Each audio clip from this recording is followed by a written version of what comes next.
Hello, everyone. Thank you for taking the time to join this session today. Our guest speaker for today is Dr. Sana Irfan Khan, Pediatric Resident in USA. A very warm welcome to you, Doctor. Thank you Thank you so much. for taking time for coming and being here today. And can you please share your journey? Sure. Thank you so much, guys, for having me here. I also feel it's an honor and it's amazing. It's a great initiative by you guys. Thanks, Vipin. Thanks, Kanika. Thanks, Ijaz. So, hi, guys. Good morning, good evening, good afternoon, wherever you are from. I'm right now in New York, so it's 6 a.m. in the morning. So, excited to be here with you, sharing my journey. So, as you've been told, my name is Sana Irfan Khan. So basically, I come from Uttar Pradesh, Lucknow originally, but I was born and raised in Nigeria. Nigeria is a country in Africa. So my parents are Indian and they were there. And my journey was from Nigeria to India to US. So my journey is like one step more than those that just come from India to US. Because when I did my MBBS from Nigeria, after I finished, I had to come to India first to clear their IMG exam, what we call the FMG exam, right? You guys, those that have done maybe from outside India know that you need to give a license exam also in India to clear their exam to get into their system. And then so basically that is how I started. When I came to India, it was a big challenge for me also because I had to understand the whole system of India coming from Nigeria. But then I was very perseverant, and one thing I always did and I always tell people is like, you should like always take challenges and just feel that nothing is impossible. So when I came to India, everybody was like, hey, this girl from Nigeria, how will you even pass the license exam in India? It's tough, man. I'm like, okay, no problem. We'll see into that. So I passed their license exam. And after that, the next thing was to do residency in India. That was a very big hurdle for me. But however, with my perseverance, patience, and I was also side by side preparing for USMLE. So I was studying for that also. And so I was studying for that also. And then I started writing their own PG entrance exams of India. And then that again was another hurdle that I had to overcome because everybody was like, it's very competitive in India. But again, patience, perseverance, telling yourself you can do it, closing your ears to all the negative people or making those negative comments your stepping stones, So that's how I wrote the entrance exams. And I got into AIMS, All India Institute of Medical Sciences in Delhi. You must have heard about it. So that's like, in Delhi, it's like they're all over India. It's like one of the topmost. I got pharmacology there, which again was not really my dream. My dream was to do pediatrics right from Nigeria because I was always good in pediatrics. I loved it. But again, in India, in my first shot, this was what I was getting, pharmacology. So was I to just keep on trying or should I just take it? I just took it. I was like, okay, let this be my building block for something at least, And pharmacology is something that is like integrated in every subject. So I went for AIMS Pharma, and I think that was a good decision because I learned research from that a lot. And side by side, I was preparing for USMLE. I was trying to prepare for the steps to write it, And then I finished my pharmacology there. And while doing that, I published a lot of papers. I learned the whole research methodology, and then I came to United States. Now, coming to United States was more of through, my husband got a research position here, and that's how I was to come here. But again, that is not an excuse. Just coming to US is different from getting into the system, right? So I wrote my steps. Step 1, CK. That time we had CS. Now it's even so easy. You guys have OET. You guys are so lucky. So we had the main clinic CS exams at my time. And then I was like, okay, now I have to write step 3 also. Meanwhile, I was pregnant for my second child. I was doing all this while during my pregnancy. And then I applied for the US match. And I applied this in 2019 and thinking that, okay, 2019, 2020, I applied that. And I was like, I didn't know the idea. I didn't know anything. I was just like, okay, I have a background. This is my CV. I have the scores. Okay. And then letters. Okay, where do I get letters now? So in US, I just I just walked into clinics and asked the doctor there, can I please just observe with you? Can I please help you in anything I need? Because I told them directly, I need a letter and I'm applying for residency. So they were like, many people said no, some said yes. So those that said yes, I got their local clinic letters by helping them out. But it was just like two, same clinic, 2 letters from the husband and wife. And the other I didn't have any other letters from US. It was just I had one from India, I had one from Nigeria. So I just applied and casually, and I applied only to New York City because for me it was more important that I stay where my husband is with my kids. I didn't want to go separate ways. For me, that was my key thing. So I just applied to New York City. And while I got interviews, I went through the interview process, and I didn't even prepare for the interviews. I was just like, oh, this must be like the Indian interviews. Just go, speak, answer the questions, and that's it. Little did I know that this is just not how it is. This is something you need to prepare from at every step. I didn't know all that. So September, October, November, December, March came in. March is when you get your emails whether you have been selected or not. And honestly, on March, I remember opening my email and getting the message, sorry, you did not match. It was very disappointing to me. But was it fully disappointing? Somehow I thought, hey, did I put all my efforts? Did I really do what I was supposed to do? Did I even try to find out how it's done? I just did it right without even too much guidance. I just thought, hey, let's just do it. I already have the scores. I already have the background. I have a lot of research papers. I gave my interviews. But then that email that I got just made me realize that, hey, there's so much more to the residency path in US apart from just applying and giving interviews. You really need to know the strategies. So that was something that I learned in that disappointment and failure. Okay, I was like, okay, now what do I do? March, it's either I cry and I just keep crying, or I just like get disappointed, get depressed, and or should I just shrug my shoulders and go again for it? So this time from March of that year, that was exactly, I would say, 2020. So March 2020, when I got the result, I was like, okay, you know what? Now I have to apply to residency with a focus. I have to go through the whole process. I have to see how did people get in, and then that's when I became so active on Facebook itself. I started reaching out to all those that matched.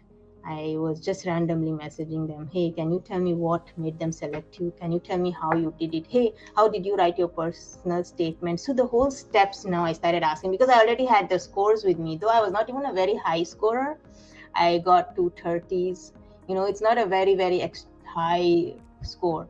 And also the fact that I had been very long time out of med school. So I graduated in 2011 and I was applying in 2020. So 9 years out of medical school. They don't care I did a lot of things in between, but they see your year of graduation from medical school, right?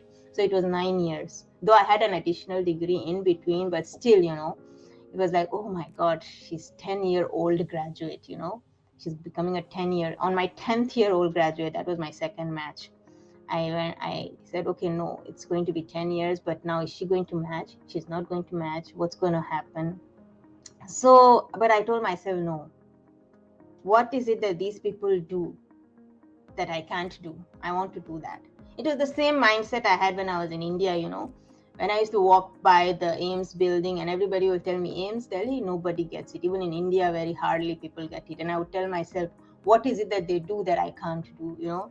I want to know, how is it they study that I can't study? What is it? It's, so the same thing I told myself, these people that got matched, what is it they do that I cannot do? I want to know their strategy. So I started reaching out now. And then I started reaching out and I realized I made so many mistakes in my application from beginning to end. It was it was a huge mistakes that I had made. But I don't regret it because I feel like everything happens for a reason. So my failure made me more grounded, taught me how to go by each of these steps and how to then end up being successful after failing. Because I feel if you don't fail, you don't even understand the value of success. It's so important for you to fail before you understand the value. Those that get it the first hand, they would really not value it. They may value it, but honestly, it's not as much as those that have failed and then get it. So now I started reaching out, and then the first thing I was like, okay, I have to improve my CV. The number one thing is my letters. So my letters were not very good. I needed big short letters. Big short letters means even the letter, I didn't even know what is supposed to be written in it. There's a format of what is to be written in letter of recommendation. So most of the time when we tell our people in India, hey, I need a letter of recommendation because I'm applying in US, they don't know the language in which it is written. Then they would just write something casually. But here, the format is different. Like when you see how the American doctors write their letters, there's something they want to see. They want to see a personalized letter. How much in contact were you with this person? How much can you remember about this person? The little things you can remember about this person, So that was the thing. So I was like, okay, now I have to improve my letter. So letters is very important. Where are you getting these letters from? Are you getting it from a small clinic? Are you getting it from a big university? Any observership? Where are you getting these letters from? The letterhead matters. Who is the person giving you this letter? So again, there is no hard and fast rule in that. If you have great letters from your country, also it's okay, but you should have 2 good letters from US, 2, I would say 2 is minimum. If you can get all the 4 from here, awesome, but 2 you should have from here. You need 4 letters, 3 to 4 letters. I put 4 as max. They will tell you minimum is 3, maximum is 4, but I would go for 4. Always maximize whatever a chance they give you. If they say 3 to 4, go for 4. So that in that 4, get 2 letters that are from US, and that should be from universities, research centers, academic centers, instead of private clinics. Of course, if you can't get it, something is better than nothing, but aim for that, And then the next thing I was like, okay, so I got into some research, remote research. Then the thing is that COVID came in, so a lot of things started becoming remote, and that became like a blessing in disguise for me, because I was like, I cannot just be going everywhere with 2 kids, to be doing observerships and all. So why not sit at my home and then do some remote research, or write to people that I can be involved in their remote research. What is remote research? Like you're in your home, in your computer, and you're helping out that person's research, maybe just by collecting data that is already there, or maybe just by helping writing the article, Like these are skills that you can do from your home. You don't have to be present in US to do it. So I joined that. I got opportunity in that. And then I realized there's so much importance for volunteering here, which I had always done in Nigeria, but I never saw the importance of stating it in my CV, So what I realized, that my whole CV was so scanty because I did not oversell myself. The little things that I thought didn't matter actually mattered.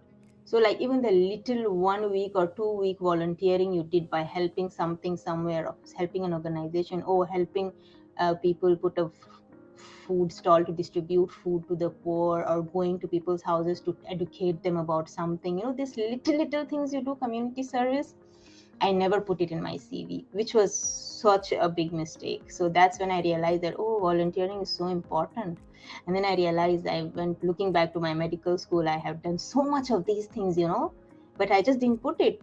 So then I improved that in my CV, that I have to put all these little details. I even tried to recall all my experiences, my 1 to 2 week experiences going and giving vaccines to people, or helping in organizing these kind of events, blood donation camps, and there's so many things one can do. And if you have not, you should, because volunteering is what US people, they love that.